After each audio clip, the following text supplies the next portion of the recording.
Eh,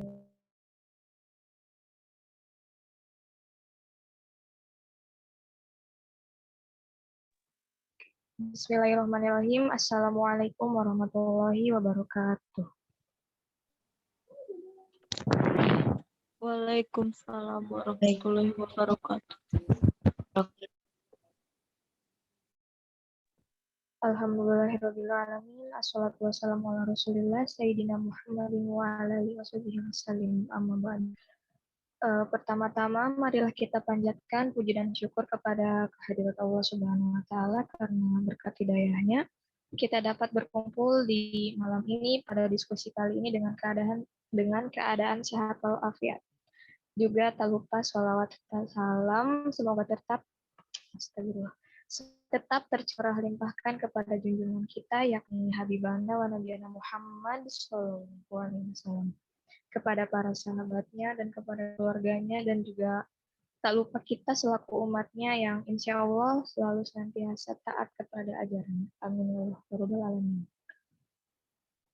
Yang terhormat kepada Bapak Nanang Abdurrahman selaku dosen pengampu mata kuliah pengantar TIK, dan juga kepada rekan-rekan kelompok 2 yang saya cintai dan saya banggakan. Oke, langsung saja kami di sini kelompok 2 akan sedikit menjelaskan sedikit materi yang berjudulkan keamanan komputer dan jaringan. Kepada pemateri pertama, Saudara Dina, saya persilahkan.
Ruang lingkup keamanan komputer.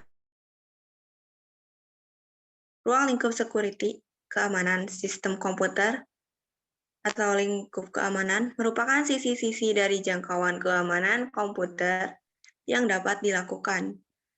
Lingkup keamanan terdiri atas 1. Pengamanan secara fisik. Contoh pengamanan secara fisik yang dapat dilakukan yaitu wujud komputer yang dapat dilihat dan diraba seperti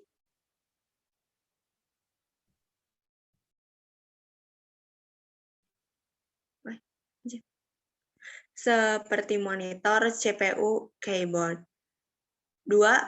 Pengamanan akses yang dapat dilakukan untuk PC yang menggunakan sebuah sistem operasi lagging atau penguncian dan sistem operasi jaringan. 3. Pengamanan data bagi data yang sifatnya sangat sensitif dapat menggunakan password atau kata sandi. 4. Dilakukan dengan cara menggunakan kriptograf yang mana data yang sifatnya sensitif dienkripsi atau disandikan terlebih dahulu sebelum ditransmisikan melalui jaringan tersebut. Ancaman terhadap antaranya yaitu privasi adalah sesuatu yang sifatnya rahasia atau privat.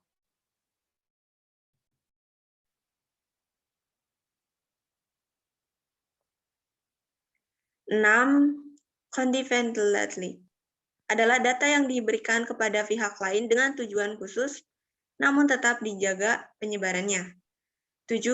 Integrity atau penekanannya adalah suatu informasi tidak boleh diubah terkecuali oleh pemilik informasi tersebut.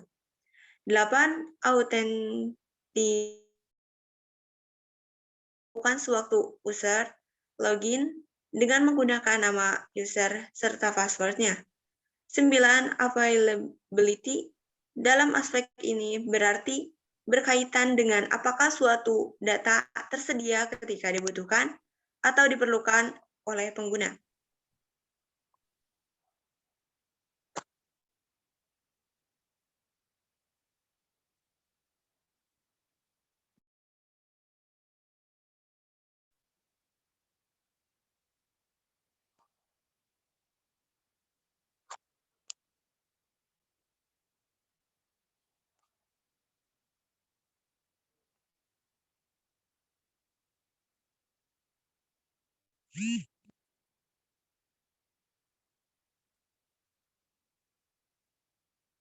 Autentifikasi pemakai. Rata-rata proteksi didasarkan pada asumsi dari sistem untuk mengetahui identitas pengguna. Masalah identifikasi pengguna biasanya terjadi ketika user atau pengguna menggunakan fasilitas login. Hal tersebut disebut dengan istilah autentifikasi pengguna, user authentication. Kebanyakan metode autentifikasi didasarkan pada 3 cara, yaitu sesuatu yang diketahui pemakai, nama kecil ibu kandung, dan sebagainya. Lalu sesuatu yang dimiliki pemakai, misalnya bensin, kartu identitas, kunci, dan lain sebagainya.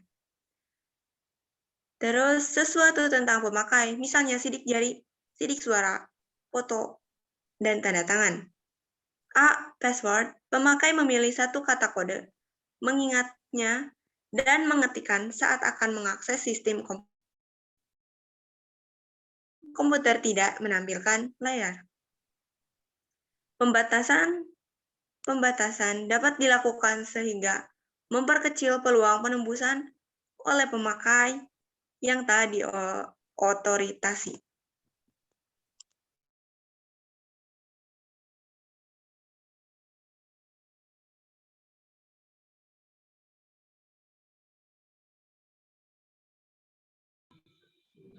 Kemudian dilanjut dengan password pemakai memilih satu kata kode, mengingatnya dan mengertikan saat akan mengakses sistem komputer. Saat diketikkan, komputer tidak menampilkan di layar. Kemudian yang B, pembatasan dapat dilakukan sehingga memperkecil peluang penembusan oleh pemakai yang tak diotorisasi. Misalkan Prajoso dan Rianto tahun 2011. Pembatasan login, pembatasan dengan callback, pembatasan jumlah usaha login. Cara autentifikasi, sesuatu yang diketahui pemakai, misalnya password, kombinasi kunci, nama kunci ibu mertua, dan lain-lain. Untuk password, pemakai memilih suatu kode, mengingatnya, dan mengetikkannya saat akan mengakses sistem komputer. Saat diketikkan tidak akan terlihat di layar, kecuali misalkan tanda kutip bintang.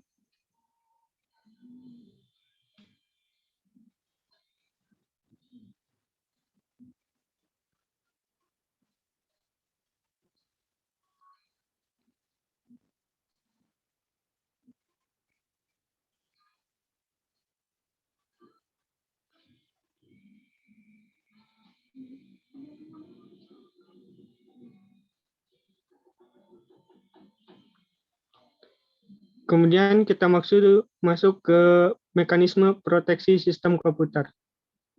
Generasi keempat pasca 1980-an dewasa ini.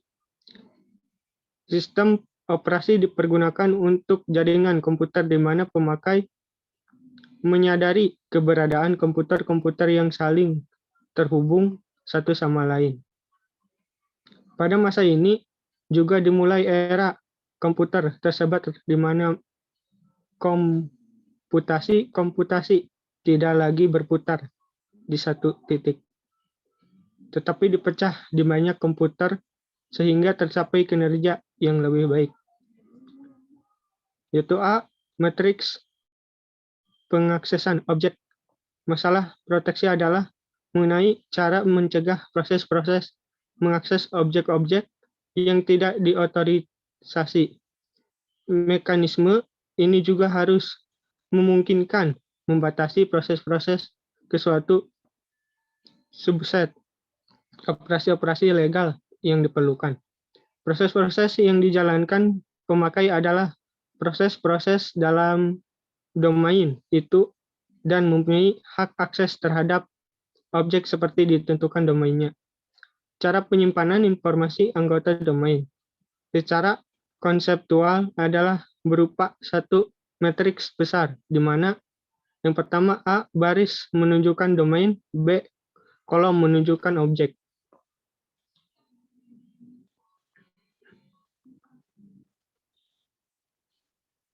Kemudian dilanjut dengan ACL atau Access Control List. Matriks pengaksesan objek akan berbentuk matriks jarang atau space matrix. Matriks jarang memboroskan ruang penyimpanan dan lambat karena memerlukan ruang besar.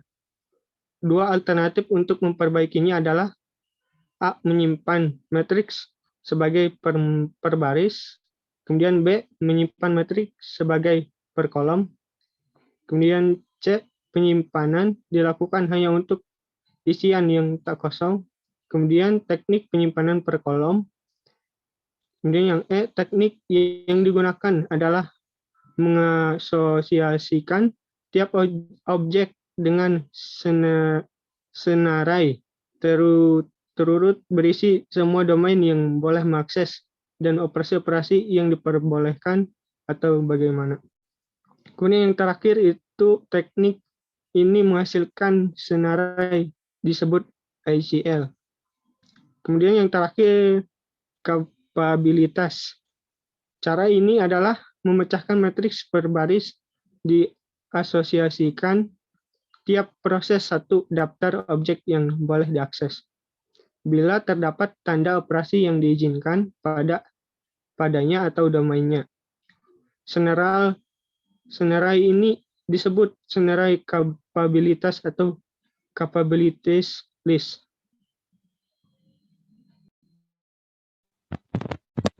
Selanjutnya yaitu program-program jahat. Ancaman terhadap sistem komputer adalah program yang mengeksploitasi kelemahan sistem komputasi.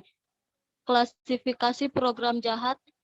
Yang pertama ada bakteria, yang kedua ada logic bomb, yang ketiga ada trapdoor, yang keempat ada Trojan horse, yang kelima ada virus, yang keenam ada worm, yang ketujuh ada spam, yang ke-8 ada spyware.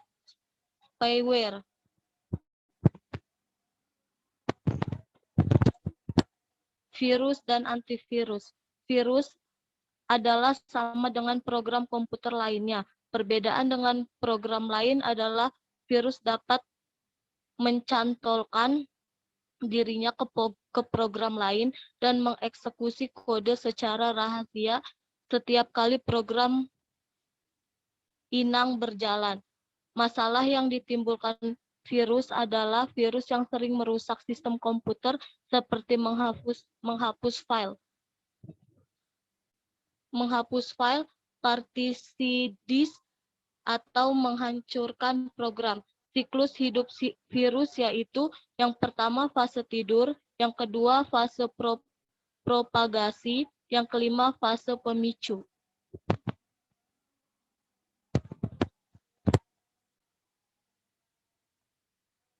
tipe virus. Yang pertama, viristic virus.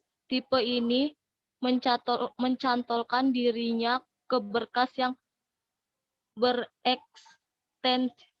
berekstension X, ya, virus mereplikasikan ketika program yang terinfeksi dieksekusi dengan mencari berkas-berkas X lain untuk diinfeksi. Yang kedua, memory resident virus. Virus ini memuatkan diri ke memori utama sebagai bagian program yang menetap. Dengan cara ini, virus menginfeksi setiap program yang dieksekusi. Yang ketiga ada boot sector virus. Virus ini menginfeksi master boot record atau boot sector dan menyebar saat sistem diboot dari disk yang berisi virus tersebut. Yang keempat ada cell virus, yaitu virus yang bentuknya telah dirancang agar dapat menyembunyikan diri dari deteksi perangkat lunak antivirus. Yang kelima ada polymorphic virus, yaitu virus yang memutasi setiap kali melakukan infeksi. Deteksi dengan penandaan virus tersebut tidak dimungkinkan.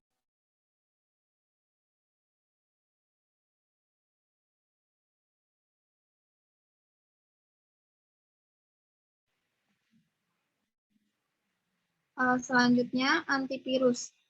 Solusi ideal terhadap ancaman virus adalah pencegahan. Setelah pencegahan, terdapat masuknya virus untuk pertama kali. Maka pendekatan berikutnya yang dapat dilakukan adalah 1. Deteksi. Begitu infeksi telah terjadi, tentukan bahwa infeksi memang telah terjadi dan cari lokasi. Yang kedua, identifikasi. Begitu juga terdeteksi, maka identifikasi virus yang menginfeksi program. Yang ketiga, penghilangan. Setelah virus teridentifikasi, maka hilangkan semua jejak virus dari program yang terinfeksi, dan program dikembalikan seperti semula. Jika deteksi sukses dilakukan, tapi identifikasi atau penghilangan tidak dapat dilakukan, maka alternatif yang dilakukan adalah hapus program yang terinfeksi dan copy kembali backup program yang masih bersih.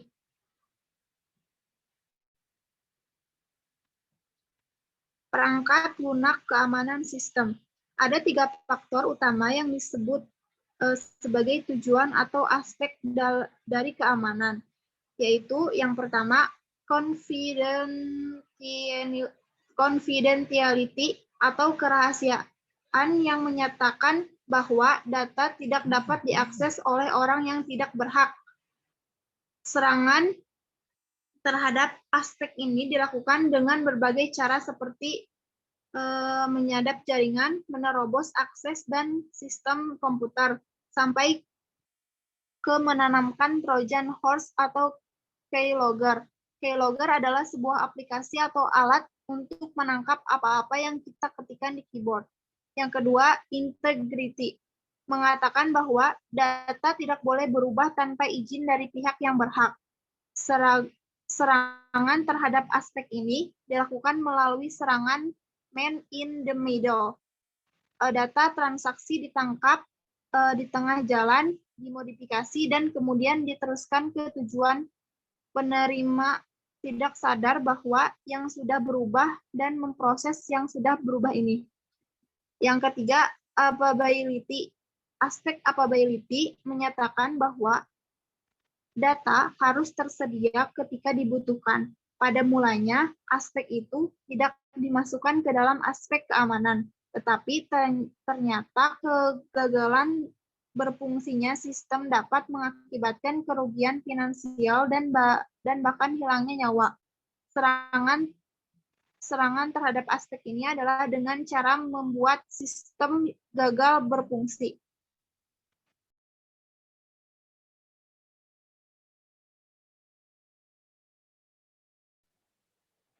Selanjutnya, yang keempat ada non-refutation. Aspek non-refutation menyatakan bahwa seseorang tidak dapat menyangkal atau telah melakukan sebuah aktivitas tertentu, misalnya telah melakukan transaksi. Aspek ini biasanya dibutuhkan untuk aplikasi yang terkait dengan transaksi. Serangan atau masalah terhadap aspek ini dapat terjadi jika seseorang menyangka telah melakukan transaksi. Yang kelima, ada manajemen risiko masalah. Keamanan yang terkait dengan sistem teknologi informasi pada awalnya dianggap sebagai masalah teknis. Hal ini menyulitkan komunikasi dengan pihak atasan atau manajemen, sehingga penanganan masalah keamanan teknologi informasi tidak mendapat perhatian.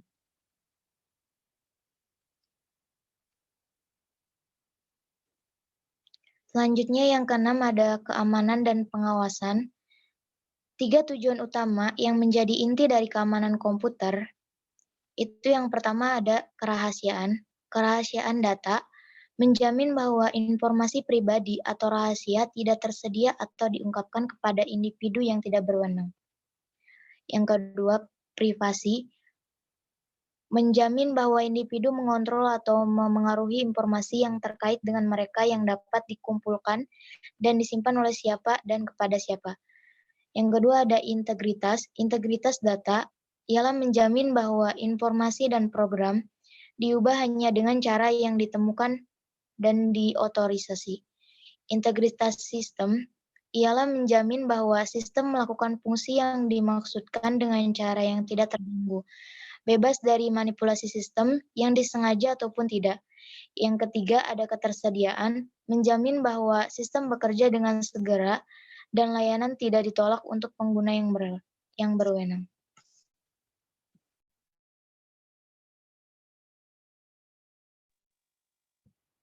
Selanjutnya ada aspek-aspek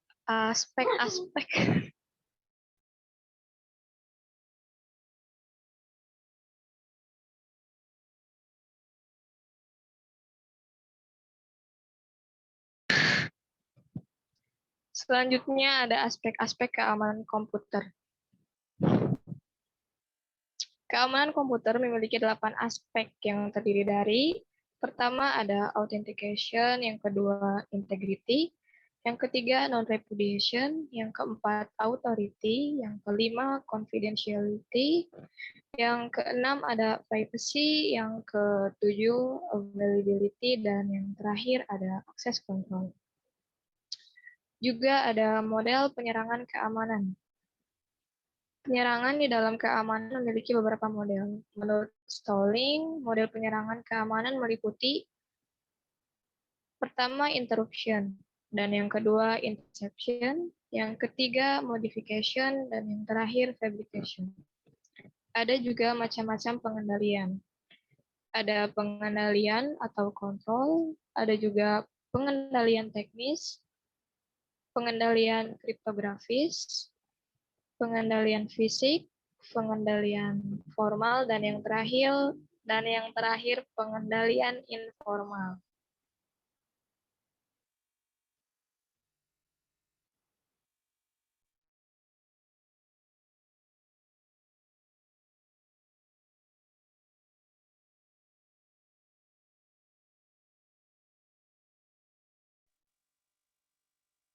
Selanjutnya ada manajemen operasi keamanan. Dalam pembahasan ini setidaknya terdapat 3 hal besar yang harus dipahami. Yang pertama, control dan protection. Yang kedua, monitoring and auditing. Yang ketiga, threat and vulnerabilities. Dan yang terakhir ada teknologi keamanan komputer. Ada enkripsi simetris, ada juga autentikasi menggunakan enkripsi simetrik. Dan yang terakhir, autentikasi pesan dan fungsi hash.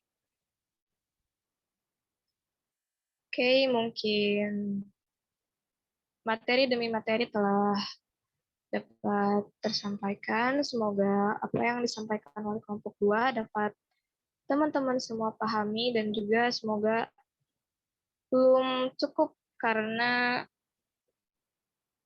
kita bisa lebih mencari lagi dari sumber yang lain. Sebelum ditutup, apa ada tambahan?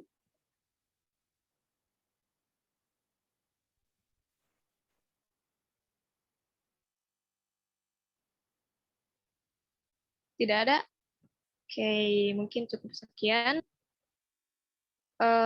Tetap semangat buat teman-teman semua, stay safe and stay healthy. Sekian dari kelompok 2. Terima kasih. Wassalamualaikum warahmatullahi wabarakatuh.